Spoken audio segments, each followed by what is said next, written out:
অনেক আয়াত পাবেন আল্লাহ বলছেন আল্লাহ ছাড়া কেউ গায়েব জানে না, আল্লাহ ছাড়া কেউ গায়েব জানে না। আবার কোরআন পাকের মধ্যে আয়াত পড়বেন সূরা জিন আয়াত নাম্বার 26 এবং 27। আল্লাহ পাক বলছেন আলিমুল গায়বি ফালা ইউযহিরু আলা গায়বিহি আহাদান ইল্লা মান ইরতাদা মির রাসূল। আল্লাহ বলছেন আমি গায়েব জাননেওয়ালা, আমার গায়েবের প্রতি কাউকে ক্ষমতামান করি না ইল্লা মান ইরতাদা মির রাসূল, কিন্তু যেই রাসূলের প্রতি রাজি হয়ে যায় তাকে ক্ষমতামান করে দিই, অর্থাৎ ইলমে গায়েব দিয়ে দিই। জোরে বল সুবহানাল্লাহ। এখানে ইস্তিসনা রয়েছে। সূরা কোরআন পাক সূরা আলে ইমরান 179 নম্বর আয়াত আল্লাহ বলছেন মা কানাল্লাহু লিইতলাকুম আলাল গায়বি ওয়ালাকিন্নাল্লাহা ইয়াস্তাবি মির রাসূলিহি মান ইয়াশা। আল্লাহ বলছেন হে সর্বসাধারণ, তোমরা কি এটা মনে করো আমি আল্লাহ যাকে তাকে ইলমে গায়েব দিয়ে দেব? না, আমি আমার নবীগণের মধ্যে বেছে নি যে রাসূলকে চাই তাকে ইলমে গায়েব দিয়ে দিই। জোরে বলেন না সুবহানাল্লাহ। কুরআন পাকের মধ্যে আল্লাহ বলছেন আমি আমার খিজরকে ইলমে লাদুন্নি দিয়েছি। ওই ইলমে লাদুন্নি কি ছিল? ইমাম বাইজাবি নিজের কিতাব তাফসিরে বাইজাবির মধ্যে এই আয়াতের তাফসীর করেছেন। আয়াত কি হযরত ওয়া আল্লামনাহু মিন লাদুন্না ইলমা। আল্লাহ পাক বলছেন আমি খিজরকে ইলমে লাদুন্নি দিয়েছি। ওই ইলমে লাদুন্নি কি? ইমাম বাইজাবি তাফসিরে বাইজাবির মধ্যে লিখছেন ওটা হলো ইলমে গায়েব। জোরে বলতে হবে সুবহানাল্লাহ। তো কুরআন পাকের অনেক আয়াত আল্লাহ ছাড়া কেউ গায়েব জানে না। আবার কিছু আয়াতে ইস্তিসনা রয়েছে যে আল্লাহ নবীগণকে ইলমে গায়েব দিয়ে থাকে। তাহলে এর অর্থ কি বুঝবো?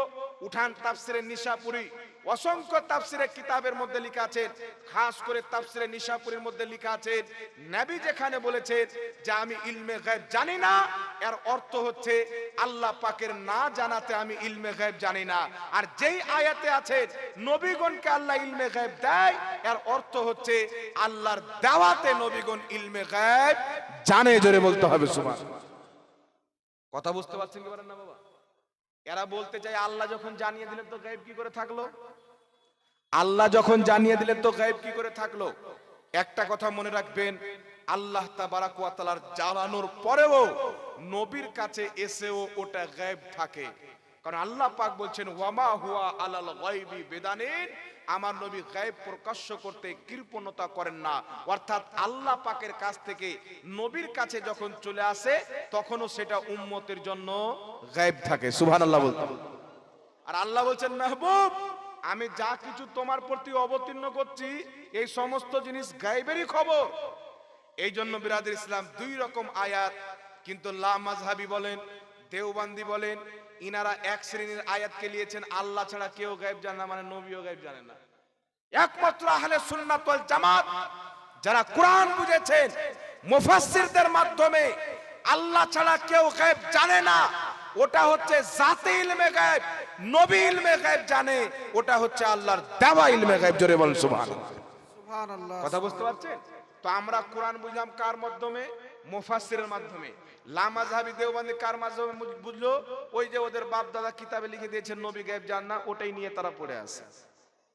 এখন হাদিস শরীফ আছেন বাবা, হাদিস শরীফ তারা নিজেকে সালাফি বলে, কিন্তু তারা সালাফি নয়, তারা হচ্ছে সালাফদের দুশমন।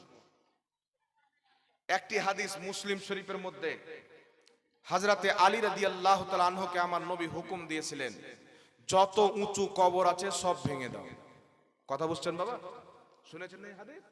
এই হাদিস নিয়ে বাংলাদেশের সব যত ওয়াহাবি কুকুর আছে আল্লাহর ওয়ালাদের মাজার খুঁজছে আর ভাঙছে। এরা যেখানে মানুষকে দুর্বল দেখবে ওখানে হাতুড়া মারবে। কোন ওয়াহাবি মায়ের দুধ পান করেনি ভারতের কোন মাজারে হাত লাগিয়ে দিবে। হিম্মত যদি থাকে, আপনার বীরভূমের মাটিতে দাতা মাহবুব শাহ রহমাতুল্লাহ আলাইহির পাথর চাপড়ির মাজার আছে, আসুক কোন ওয়াহাবি একবার আঙুল লাগিয়ে দেখাতো। আঙুল যদি লাগায় ওর মুন্ডা পর্যন্ত উড়ে যাবে। জি বেশক। মালদাতে আলাউল হক পান্ডবী রহমাতুল্লাহ আলাইহির মাজার, আজমিরে খাজা গরিব নওয়াজের মাজার। আমরা বলবো মাজার ভাঙতে কেন আসছো? হিম্মত যদি থাকে আহলে সুন্নাত ওয়াল জামাতের সাথে ফেস টু ফেস বসো। আল্লাহর ওলিদের কবরের উপরে গুম্বাদ তৈরি করা ইসলামে যায়। সাহাবায়ে কেরামের সুন্নাত যদি আমরা না প্রমাণ করতে পারি সমস্ত মাজার তোমাদের হাতে দিয়ে দেব। আর যদি প্রমাণ করে দিই তওবা করে তোমাদেরকে বলতে হবে मैं मुजरिम हूं आका मुझे साथ ले ले के रास्ते में है जाबा जाने वाले। नारे तकबीर, नारे रिसालत, मसलके आला हजरत वली का दामन ख्वाजा का हिंदुस्तान। শুধু হাদিসের অপব্যাখ্যা, কুরআন পাকের অপব্যাখ্যা। আলী যাও, নবী বলছেন আলী যাও, যত উঁচু পাক্কি কবর মূর্তি আছে সব ভেঙে চুরমাচার করে দাও। এই হাদিস পেশ করা হলো আরবের মাটিতে 700-800 বছর, 900 বছর, 1000 বছর পর্যন্ত সাহাবায়ে কেরামের কবরের উপরে গুম্বাদ তৈরি করা ছিল। এরা কত বড় মিথ্যুক আর মুনাফিক, মানুষকে বলতে চায় যে মক্কা মদিনাতে মাজার কেন নাই। হাজারো বছর মক্কা মদিনাতে মাজার ছিল। আমেরিকার দালালরা যখন আসলো এই হাদিস উপস্থাপন করলো, নবী বলেছেন আলী যাও, যত উঁচু পাক্কি মূর্তিওয়ালা কবর আছে সব ভেঙে দাও। তখন তারা সাহাবায়ে কেরামের মাজারকে ভেঙে দিল, আর ভাঙার কিছু বছর পর বলছে মক্কা মদিনাতে মাজার নাই। ওর মতন মিথ্যু কুত্তা কেউ আছে বলেন? এটা দাড়িওয়ালা শয়তান যখন স্টেজে বসে মিথ্যা বলবে, ও দাড়িওয়ালা মৌলবি নয়, ও হচ্ছে শয়তান। কোন লামাযহাবী মাথায় কোরআন রেখে বলুক যে মক্কা মদিনাতে মাজার ছিল না, আর আমি কোরআন নিয়ে বলছি মাথার উপরে যে মক্কা মদিনাতে ওয়াহাবিদের হুকুমত আসার পূর্বে যুগ যুগ থেকে সাহাবায়ে কেরামের উপরে, মাজারের উপরে গুম্বাদ তৈরি করা ছিল। মুসলমান চাদর চাপানো হতো, কারণ মুসলিম শরীফের মধ্যে হাদিস সাহাবায়ে কেরাম আল্লাহর নবীর কবরে লাল রঙের চাদর দিয়েছিলেন। তাই ইমাম ইবনে আবেদিন শামী ফাতাওয়া শামীর মধ্যে লিখছেন আল্লাহর নেক বান্দাদের উপরে একটি চাদর দেওয়া ইসলামে জায়েজ, আমরুন জায়েজুন, এই কর্মটা বৈধ, বলেন সুবহানাল্লাহ। আর তারা এগুলো মিটিয়ে শয়তানের দ্বীনকে প্রচার করে। শুনেন, হযরতে আলীকে নবী পাক বললেন যাও, যত উঁচু মূর্তিওয়ালা কবর আছে সব ভেঙে দাও। লামাযহাবী বলতে চায় আমরা সালাফকে মানি, মুহাদ্দিসদের মতো করে হাদিস বুঝতে হবে। আমি চ্যালেঞ্জ দিয়ে বলতে চাই, আজ পর্যন্ত কোন লামাযহাবী যদি মায়ের দুধ পান করে থাকে, বুকে দম থাকে, একটা হাদিস দেখাক যে কোন সাহাবী, কোন একজন সাহাবীর কবর ভেঙেছে, একটা দলিল যদি দিতে পারে তাকে 10 লক্ষ টাকা আহলে সুন্নাত ওয়াল জামাতের পক্ষ থেকে পুরস্কার দেওয়া হবে। মুসলমান একটা হাদিস। কারণ সাহাবা কোন সাহাবীর মাজার ভাঙেননি, সাহাবা ভেঙেছিলেন ইহুদির মাজার, সাহাবা ভেঙেছিলেন মূর্তি পূজকের মাজার, সাহাবা ভেঙেছিলেন মুশরিকদের মাজার। যেই জান্নাতুল বাকি পৃথিবীর শ্রেষ্ঠ কবরস্থান, ওই জান্নাতুল বাকিতে সর্বপ্রথম সাহাবীকে আমার নবী দাফন করলেন, যিনার নাম হলো উসমান বিন মাসউদ রাদিয়াল্লাহু তাআলা আনহু। তিনাকে দাফন করার পর আল্লাহর নবী একটা বড় পাথর এনে তিনার কবরের সাইডে গেড়ে সেই কবরের চিহ্ন বানালেন। আল্লাহর নবী পূর্বে বলছেন যত উঁচু পাক্কি মূর্তিওয়ালা কবর আছে ভেঙে দাও, আর আল্লাহর নবী সর্বপ্রথম কবর জান্নাতুল বাকিতে উসমান বিন মাসউদের কবরে পাথর গেড়ে চিহ্ন কায়েম করছেন। কি বোঝা গেল? পূর্বে যত কবর ছিল সমস্ত কবর মুশরিকদের ছিল, অগ্নি পূজকদের ছিল, মূর্তি পূজকদের ছিল। আল্লাহর নবী বললেন এই জমিনে মূর্তি পূজকদের কবর ভেঙে মাটির সাথে মিশিয়ে দিতে হবে।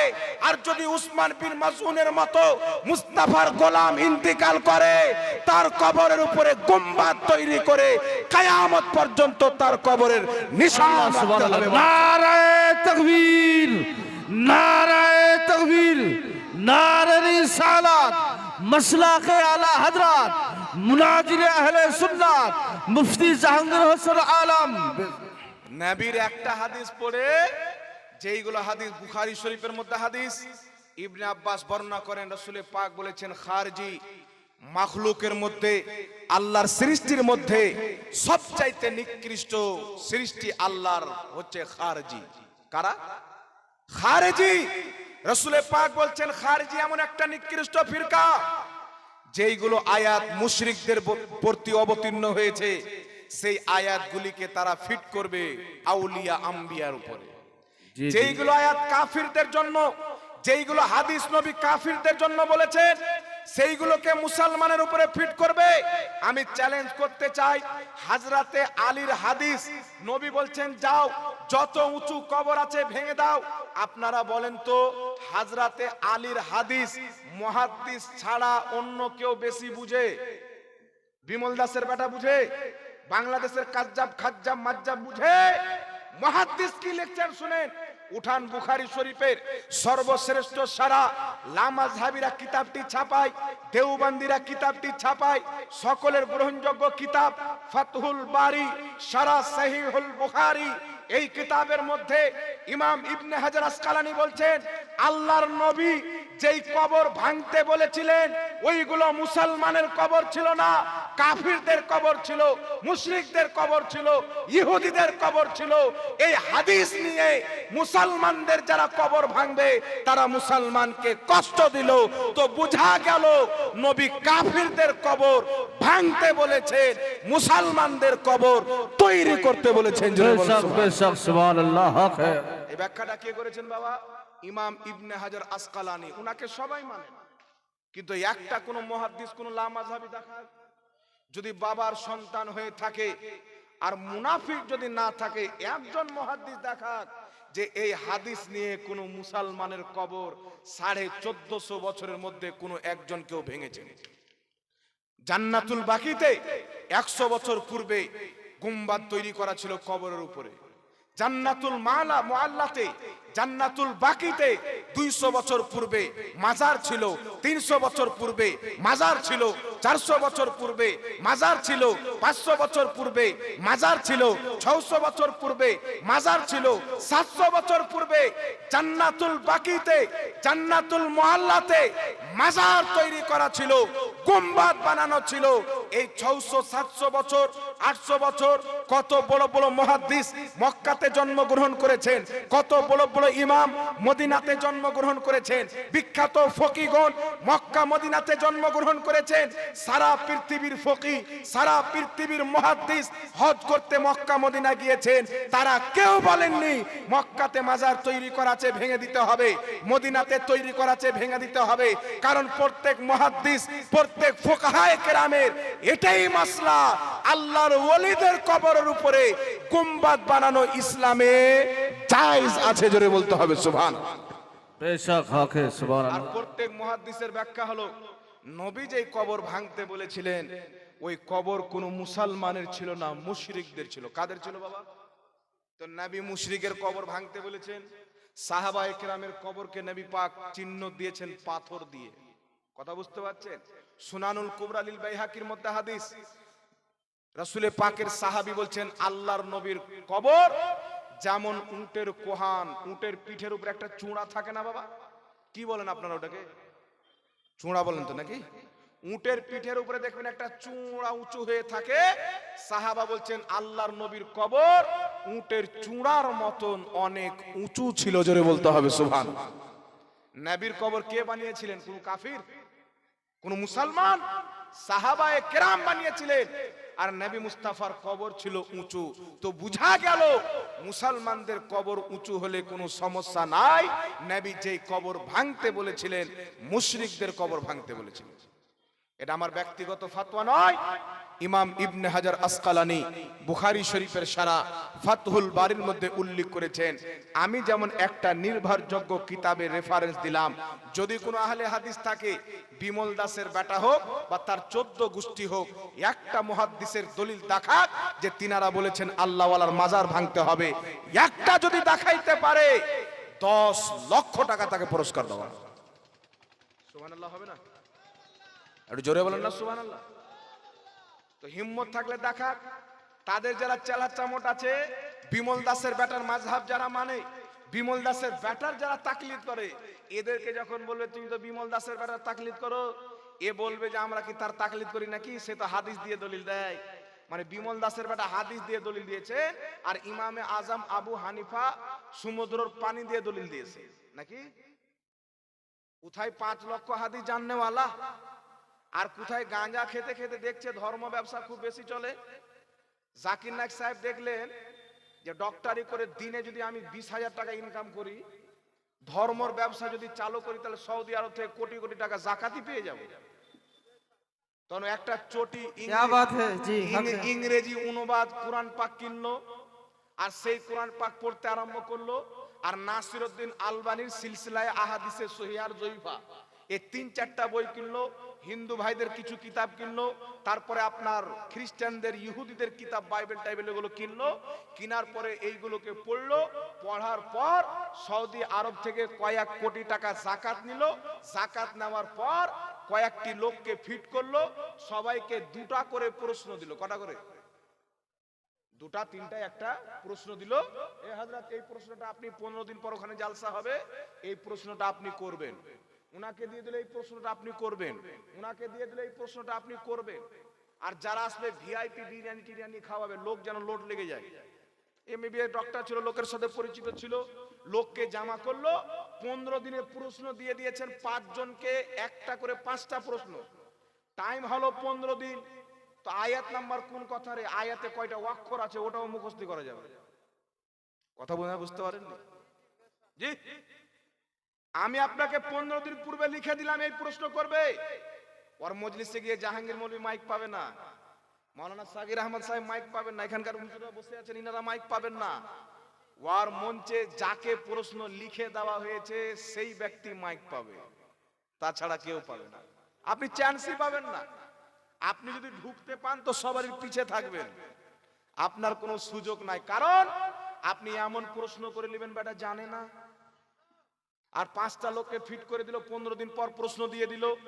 যেই প্রশ্ন দিয়েছেন ওই প্রশ্ন প্রসঙ্গে যে আয়াত আছেন, সূরা নাম্বার, আয়াত নাম্বার, পেজ নাম্বার সব মুখস্থ করে নিল। এরকম কয়েকটা মাহফিল করে ধারাধার মোতালা করে 2-1টি আয়াত নাম্বার ঝেড়ে দিল। আর লামাযহাবি মনে করছে এ একবারে নবীর চাইতেও বড়। নাউজুবিল্লাহ বলবেন না? মাজার বলছি না হযরত, এরা নবীর চাইতে বড় কেমন করে মনে করে? কিছু কিছু বৈশিষ্ট্য জাকির নায়কের তারা এমন মানে নবীর চাইতেও বেশি। কারণ এদের মৌলবি বাংলাদেশে একটা আছে দাড়ি এবং টুপিওয়ালা ইবলিস, মুজাফফর বিন মহসিন, নাম শুনেছেন? লাস্টে তওবা করে নেব, নামটা নিলাম তো। এ শয়তান বলছে যে আল্লাহর নবী সাল্লাল্লাহু আলাইহি সাল্লাম ভুল করেছেন। আর আমি যদি এখন বলে দিই যে জাকির নায়ক ভুল করেছে, আর ভুলগুলো ধরিয়ে দিচ্ছি। ডক্টর জাকির নায়ক লেকচার সমগ্র এই কিতাবের মধ্যে লিখেছে 4 জন মহিলা ইসলামে নবী এসেছেন, 4 জন মহিলা, আসিয়া, মারিয়াম, খাদিজা, ফাতেমা। আমি আপনাকে রেফারেন্সটি দিয়ে বলছি, একটু ধৈর্য ধরেন। কিতাব আছে আমার কাছে, তার ফটো তুলে নিয়ে এসেছি আমি। এই দেখেন, 1 মিনিট দাঁড়ান আপনারা। কিতাবটার নাম হচ্ছে ডক্টর জাকির নায়ক সমগ্র। দেখতে পাচ্ছেন? দেখতে পাচ্ছেন তো? ফটো তোলা আছে, একটা দেখলেন, দেখতে পাচ্ছেন? এবার এই কিতাবের মধ্যে হুজুর সাহেব লিখছেন কি দেখেন। বিনা পড়ালেখা হুজুর মাদ্রাসায় পড়েনি, হুট করে দেখছে ধর্ম ব্যবসা চলছে বেশি। সৌদি আরব তো যাকাত অনেক বের করে, পেট্রোলের টাকা, ছাগলের ব্যবসার টাকা, সোনার টাকা। তো এইগুলো ডাক্তারি করে সারা দিন যদি 50টা অপারেশন করি তো 50 লাখ হবে। আর সৌদি আরবের যাকাত যদি পেয়ে যায় তো কোটি কোটি টাকা ঢুকবে। তো এই লাইনটাই পছন্দ করি। তখন কি লিখছেন দেখেন, ডক্টর জাকির নায়ক সমগ্র 598 নাম্বার পৃষ্ঠা। কোন ভাইয়ের যদি সন্দেহ হয় আপনারা এখানে চলে আসবেন। লিখছে কি শুনেন। সর্বপ্রথম হাজরাতে আসিয়া, ফিরআউনের স্ত্রী, তিনার একটু গুণগান করছে। তিনি এরকম আল্লাহ ওয়ালি ছিলেন, এরকম খালিস নিয়াত ওয়ালি ছিলেন। তারপরে মা মারিয়ামের করছেন, করার পরে লিখছেন উপরে উল্লিখিত দৃষ্টিকোণ থেকে ইসলামে 4 জন মহিলা নবী এসেছেন। তারা হলেন বিবি মারিয়াম, বিবি আসিয়া, বিবি ফাতিমা, বিবি খাদিজা। নাউজুবিল্লাহ। আমার নবীর পরে কেউ যদি কাউকে নবী বলে মুসলমান না কাফির? এখনো ইনার সন্দেহ আছে নাকি? সন্দেহ করেন, মরবে তখন বুঝবে। আমার তাতে কি আছে? আমার কিছু আসে যায় না। কিছু পের ভাদর মাসের কুকুর আছে, কমেন্ট এসে বলে হুজুর আপনাদের জাকির নাকি ব্যবসা বন্ধ করে দিচ্ছে। তাই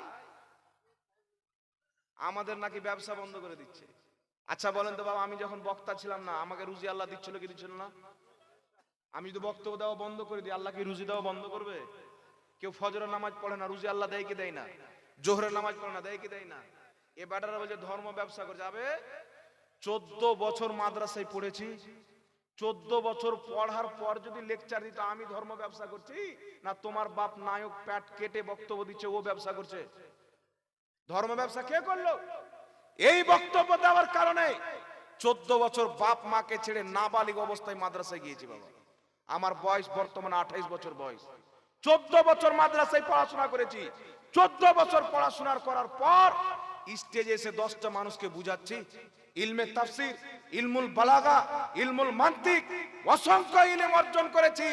শুধু ডাইরেক্ট বাংলা কিতাব পড়ে ফতোয়া মেরে বানাই না, উসুলে হাদিস, কি কারণে হাদিস অবতীর্ণ হয়েছে, হাদিসটা সহিহ না জয়ীফ, কে সহিহ বলেছেন, কে জয়ীফ বলেছেন, ইলমুল মান্তিক, দালালাতুন নাস, ইক্তেজাউন নাস, ইবারাতুন নাস, ইশারাতুন নাস, এই সমস্ত নাসকে পড়ে 14 বছর মেহনত করার পর আপনাদের সামনে আজকে বুঝাতে এসেছি। সুবহানাল্লাহ। আর এবারে সারা জীবন পেট কাটলে, স্যালাইন চাপালো, কুকুর কাটা রোগ ভালো করলো, সাপ কাটা বিষকে ভালো করলো, তারপরে হুট করে বক্তা হয়ে গেল। তো ধর্ম ব্যবসা আমরা করলাম না, তোমার আব্বা জাকির নাইক করলো?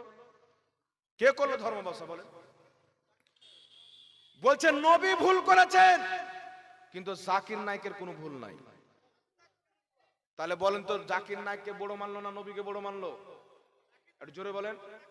আমার আলা হাজরত শুধু বলেছিলেন সবসে আউলা ও আলা হামারা নবী, বাহ, বেশক। সবসে বালা ও আলা হামারা নবী। জি জি। আলা হাজরত বলেছিলেন সবার চাইতে আলা হচ্ছেন আমাদের নবী, মানে আল্লাহর সৃষ্টিতে সবার চাইতে আলা। এবারটা বলছে আল্লাহ চাইতে আলা বলে দিলেন। আমি যদি বলি এখানে যত মাওলানা সাহেব আছেন সব চাইতে বড় আলিম হচ্ছে আমার বড় ভাই মনসুর, মাওলানা মনসুর আলী আমার বড় ভাই। তা আপনারা বলেন তো আল্লাহ বড় না ছোট? তা আমি মনসুর ভাইকে বড় বললাম, তা আল্লাহর চাইতে বড় বললাম না? এখানে যে আলিম ওলামা আছে ইনাদের চাইতে বড় বললাম। তো নবী সব চাইতে বড়, এর মানে আল্লাহ পৃথিবীতে যা সৃষ্টি করেছেন কিয়ামত পর্যন্ত যা সৃষ্টি করবে সবার চাইতে বড় মুহাম্মদ রাসূলুল্লাহ। জোরে বলেন না সুবহানাল্লাহ। কথাটার মধ্যে কোনো ভুল আছে? এটাকে নিয়ে ওয়াহাবি বলছে বেরেলভিরা নবীকে আল্লাহর সমতুল্য করে দেয়, আর ওর বাপ বলছে নবী ভুল করেছেন, জাকির নাইকের সব ঠিক।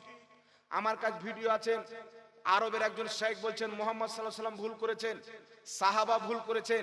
তুর্কির মিডিয়া জিজ্ঞাসা করছেন যে আপনাদের ইমাম ইবনে তাইমিয়া কি ভুল করেছে? বলছে ইবনে তাইমিয়ার কোনো ভুল হয়নি। বলছে কেন হয়নি? বলছে ইবনে তাইমিয়া যা লিখেছেন কুরআন হাদিস দিয়ে লিখেছেন, নবী ভুল করেছেন কিন্তু ইবনে তাইমিয়ার ভুল হয়নি। মানে যার হাদিসের রেফারেন্স দিয়ে কিতাব লিখেছে উনি ভুল করেছেন, আর উনার হাদিস লিখনেওয়ালা ভুল করেনি। কোন কোম্পানির মাতাল চিন্তা করছেন বাবা? এরা এদের মৌলবীকে, আমরা যদি পীরকে মানি তো বলছে পীর পূজা করে। তো তোমরা তো জোকার নায়কের পূজা আরম্ভ করে দিয়েছো, কাজ্জাব বিন ইহুদির পূজা আরম্ভ করে দিয়েছো। হিন্দু ভাইদের যেমন প্রত্যেক সপ্তাহে একটা করে নতুন মূর্তি জন্ম নেয়, তোমাদের প্রত্যেক সপ্তাহে একটা করে গুদুর মূর্তি জন্ম নেয়। জি বেশক। পীরকে মোহাব্বত করা পীরের পূজা নয়, পীরকে মোহাব্বত করা মানে আল্লাহকে মোহাব্বত করা। পীর ওলিকে বলা হয়। আর কোরআন পাক বুখারী শরীফের মধ্যে আল্লাহ বলেছেন মান আদালি ওয়ালিয়ান ফাকাদ আযানতুহু বিল হারব, যেই ব্যক্তি আমার ওলির সাথে দুশমনি রাখলো সেই ব্যক্তি সাথে আমি আল্লাহ যুদ্ধ ঘোষণা করলাম। বেশক বেশক। সুবহানাল্লাহ হবে না? সুবহানাল্লাহ বেশক। তাহলে পীরকে মানতে হবে না দুশমনি রাখতে হবে? তো এই কিতাবের মধ্যে লিখলো কি বাবা, 4 জন মহিলা কি এসেছিল নবী। ও জায়েজ না জায়েজ সবের উত্তর আছে আলহামদুলিল্লাহ। দেখেন দেখুন, যা প্রশ্ন আছে দেন, জায়েজ না জায়েজ যা আছে দেন না, সব প্রশ্নের উত্তর আলহামদুলিল্লাহ আছে। জি। আর একটা কিতাব আপনাকে দেখাই বাবা, রাইট অফ ওমেন ইন ইসলাম। দেখতে পাচ্ছেন কিতাবটা? কি নাম? কোথায় বাড়ি? কি বলছে? চর দেবীপুর। মানে জীবনে প্রথম নামটা শুনছি তো, 3 বার না শুনলে মুখস্থই হবে না। চর দেবীপুর থেকে আবুল কালাম বাবজি আমার কত 5000 টাকা, 5000 টাকার দাতা। নারে তাকবীর, জোরে বলেন না নারে তাকবীর, আল্লাহু আকবার। নারে রিসালাত, ইয়া রাসূলুল্লাহ। 5000 টাকার দাতা আবুল কালাম বাবজি। যেই নিয়তে দান দিয়েছেন আল্লাহ তিনার নেক নিয়তকে পূর্ণ করেন, বলেন আল্লাহুম্মা আমিন। আল্লাহুম্মা আল্লাহ আমিন। তিনার পিতামাতা দাদা দাদি আত্মীয় স্বজনকে জান্নাতবাসী করেন, সকলে বলেন আল্লাহুম্মা আমিন। বলতে বলতে একজন আর বাবজি 5000 টাকা নিয়ে আসিয়েন তো। হ্যাঁ, কিতাবটার নাম কি? রাইট অফ ওমেন ইন ইসলাম, দিল্লি থেকে অর্ডার করানো কিতাব। নিচে দেখছেন কি লেখা আছে না বলতে হবে? ডক্টর জাকির নাইক সাহেবের লেখা কিতাব। ওনার সাথে আমাদের কোনো ব্যক্তিগত ঝামেলা নেই। বলছেন উনি লাখ লাখ মুসলমানকে হিন্দুকে মুসলমান করেছেন। খাজা মঈনুদ্দিন চিশতি 90 লাখ অমুসলিমকে কলমা পড়ে মুসলমান করিয়েছেন। তোমরা খাজা মঈনুদ্দিন চিশতিকে মানো না, তোমার বাপ 200-400 টাকা বানিয়েছে, তো ওকে আমরা কেন মানবো? জি। নবীর পাঠানো ব্যক্তি নবীর আহলে বাইত, নবীর আল খাজা মঈনুদ্দিন যদি তোমার পছন্দ না থাকে, তোমার ইহুদি খ্রিস্টানদের মতো টাই পড়নেওয়ালা তালি মারনেওয়ালা মৌলবি আমাদের পছন্দ নয়। সুন্নি মৌলবি ফাতেহা করে সিরনি খেললে বলে সিন্নি খোর, জিলাপি খোর, আর তোমার আব্বার স্টেজে তালি বাজে ওটা কোন খোর? ইহুদি খোর। ইংরেজের মতন টাই পড়ে ওটা কোন খোর বাবা? মুসলিমদের চরিত্র না খ্রিস্টানদের চরিত্র? এই কিতাবের মধ্যে লিখছে কি দেখেন, কিতাবটার নাম কি? রাইট অফ ওমেন ইন ইসলাম। পৃষ্ঠা নাম্বার হচ্ছে আপনার 58 নাম্বার পৃষ্ঠার মধ্যে কি লিখছেন? According to Islam there are a 4 prophet women besides Bibi Mariam and বিবি আয়েশা, বিবি ফাতিমা, বিবি খাদিজা। বলছেন ইসলামের 4 জন মহিলা নবী এসেছেন। একজন হচ্ছেন বিবি আসিয়া, একজন হচ্ছে বিবি মারিয়াম, একজন হচ্ছে বিবি ফাতিমা, একজন হচ্ছে বিবি খাদিজা। আচ্ছা বলেন তো বাবা, কোন মহিলা কি নবী হয়েছেন? আল্লাহ কোরআনে বলছেন আমি লাখ লাখ নবী পাঠিয়েছি, কিন্তু আমার নবীর মধ্যে কোন মহিলাকে আমি নবুয়ত দিয়ে নবী বানাইনি, সব পুরুষ। কোন মহিলা নবী হননি, কোন হিজড়া নবী হননি। যাদেরকে আল্লাহ নবুয়ত দিয়েছেন তিনারা সকলে পুরুষ ছিলেন, বেটা ছেলে ছিলেন। আর এ বেটা বলছেন 4 জন মহিলা নবী এসেছেন, তো আল্লাহকে মানবো না কাটমুল্লাহকে মানবো? বলেন, এটা মাজাকের বিষয় নয়। তারা বলবে হুজুর 100 জনকে মুসলমান করেছেন, একটা ভুল হলে কি হলো? তো ইবলিস তো 6 কোটি বছর নামাজ পড়েছিল, একটাই তো ভুল ছিল, আদমকে সাজদা করেনি। ইবলিস তো ফেরেশতাদেরকে হাজারো বছর পড়িয়েছিল, ভুল তো একটাই করেছিল। জান্নাতে হাজারো বছর ছিল, ভুল তো একটাই করেছিল। আরশের হাজারো বছর তওয়াফ করেছিল, ভুল তো একটাই ছিল। তো ভুল যদি গুনাহে কবিরা থাকে আল্লাহ ক্ষমা করে দিতে পারে, ভুল যদি গুনাহে সাগীরা থাকে আল্লাহ মাফ করে দিতে পারে তওবা করলে। কিন্তু তোমার বাবা এমন ভুল করেছেন, বিনা তওবাতে বিনা কালমা পড়ে মুসলমান হওয়াতে যদি কবরে চলে যায় চিরস্থায়ী জাহান্নামে। কারণ আমার নবী বলছেন লা নবিয়া বাদি, আমার পরে কোনো নবী নাই। আল্লাহ বলছেন খাতামান নবিয়িন, আমার পরে কোনো নবী নাই। কাদিয়ানীদেরকে আমরা কাফির বলি, কারণ গোলাম আহমদ কাদিয়ানী 1450 বছর পর এসে নিজেকে নবী দাবি করেছিল। মুসলমানদের আকীদা কিয়ামতের সকাল পর্যন্ত আমার নবীর জামানার পর কেউ যদি নিজেকে নবী বলে দাবি করে স্পষ্ট ভাবে কাফির হবে। যতই বড় ডক্টর হোক, যতই বড় মৌলবি হোক, যতই বড় মাস্টার হোক। এখন বলতে চাই কাদিয়ানীরা যদি একজন গোলাম আহমদ কাদিয়ানীকে নবী মানে কাফির হয়, লা মাযহাবীদের গুরু 4টা নবী বানিয়েছে, তাহলে 4 পাল কাফির হবে কি হবে না? কথা বলে স্পষ্ট, এতে কোনো তাবিল নাই। এ ব্যাটার আবার কালকে আপনাকে বলবে যে জাকির নায়েক সাহেব একটু ঘুরিয়ে ঘাড়িয়ে বলেছে। তো কেউ যদি এইভাবে ঘুরিয়ে নিয়ে এসে পায়খানা খায় হালাল হয়ে যাবে? সুজা খেলেও পায়খানা, ঘুরিয়ে খেলেও পায়খানা। কাদিয়ানীও পিছের দিক থেকে হাত ধরে ঘুরিয়ে খেয়েছিল, আর তোমার আব্বাও এইভাবে হাত ধরে ঘুরিয়ে খেয়েছে। দুটোর মশলায়া। এই জন্য বাবা আপনাকে বলতে চাই, যে ব্যক্তি উপর কোরআন শরীফ পড়ে নেবে, আল্লাহ বলছেন প্রত্যেক কোরআন পড়নেওয়ালা হেদায়েতে থাকে না, প্রত্যেক কোরআন পড়নেওয়ালা ঈমানদার নয়। কারণ এই কোরআন পড়ে অনেক লোক পথভ্রষ্ট হবে, আবার এই কোরআন পড়ে অনেক লোক হেদায়েত পাবে। যারা বরেলির সরদার আহমদ রাজা কানজুল ঈমান নিয়ে পড়বে তারা হেদায়েত পাবে, যারা ওয়াহাবীদের অনুবাদ পড়বে তারা পথভ্রষ্ট বেঈমান হবে। বেশক বাবা সুবহানাল্লাহ। এই জন্য কোরআন পড়েন, ওয়াহাবীদের লিখিত তরজমা নয়, ইমামে আহলে সুন্নাতের তরজমা কানজুল ঈমান পড়েন। যারা তরজমাতে নবীকে পথভ্রষ্ট লিখেছেন, নবী পাককে আপনার লিখতে পড়তে জানতো না লিখেছেন, আল্লাহ পাকের তাওহীন করেছেন, নবী পাকের গুনাহ কোরআন পাকের অনুবাদ করতে গিয়ে লিখেছেন, তাদের তরজমা যদি পড়েন আপনি পথভ্রষ্ট হবেন। আর ইমামে আহলে সুন্নাত আলা হযরতের তরজমা কানজুল ঈমান যদি পড়েন, আল্লাহর কসম খেয়ে বলি আপনি হেদায়েতে থাকবেন। জোরে বলুন সুবহানাল্লাহ। এটা শুধু আমার বক্তব্য নয়, আমাদের ইমামে আহলে সুন্নাতের তরজমা কানজুল ঈমান বিশ্বের সবচাইতে বড় মাদ্রাসা জামে আজহার ইউনিভার্সিটি, সেখানে কানজুল ঈমান পেশ করা হলো। মিশরের বড় বড় শায়েখরা বলেছিল কোরআন যদি আরবি ভাষাতে অবতীর্ণ না হয়ে উর্দু ভাষাতে অবতীর্ণ হতো, বরেলির মাওলানা আহমদ রাজা খার কানজুল ঈমান হতো। জোরে বলুন সুবহানাল্লাহ। সুবহানাল্লাহ সুবহানাল্লাহ। এত হুবহু তরজমা করেছে। না খোদার শানে বেয়াদবি, না নবীর শানে বেয়াদবি। যেটা খোদার শান ছিল সেটাকে খোদার শান লিখেছেন, যেটা নবীর শান ছিল সেটা নবীর শানের লিহাজ করেছেন। বলেন সুবহানাল্লাহ। এই জন্য বিরাদর ইসলাম একটা কথা মনে রাখবেন, তারা বিদাত বিদাত বলে চিল্লায়। বুখারী শরীফের হাদিস দলিল দেয় কি জানেন? বুখারী শরীফের হাদিস মায়েশা বলছেন, যেই রাসূলের পাক বলেছেন যেই আমল আমার থেকে প্রমাণিত নাই, রাসূল বলছেন ওই আমল পরিত্যাগ করতে হবে, বাতিল। এখন মিলাদ নবী থেকে প্রমাণিত নাই, কায়াম নবী থেকে প্রমাণিত নাই, তাহলে এটা বাতিল করতে হবে, এটা বাদ দিতে হবে, এটা তারা দলিল দেয়। ইমাম বুখারী রাহমাতুল্লাহ আলাইহি যখন বুখারী শরীফ লিখতে আরম্ভ করলেন, ইমাম বুখারী প্রত্যেকটা হাদিস লেখার পূর্বে একবার গোসল করতেন, 2 রাকাত নামাজ পড়তেন। সুবহানাল্লাহ হবে না? নবীর হাদিস লেখার পূর্বে, একটা হাদিস লেখার পূর্বে একবার গোসল করতেন, 2 রাকাত নামাজ পড়তেন, তারপর ইমাম বুখারী একটা হাদিস লিখতেন। কটা হাদিস? ইমাম বুখারীকে বলেন নবী বলেছেন যে আমার হাদিস লিখবে তো একবার গোসল করবে, আমার হাদিস লিখবে তো 2 রাকাত নামাজ পড়বা। ইমাম বুখারী বলছেন নবী পাক বলেননি, আমি নবীর মুহাব্বতে করেছি। সুবহানাল্লাহ, সুবহানাল্লাহ। বেশক ইমাম বুখারী আপনি বলেন আপনার কিতাব বুখারীর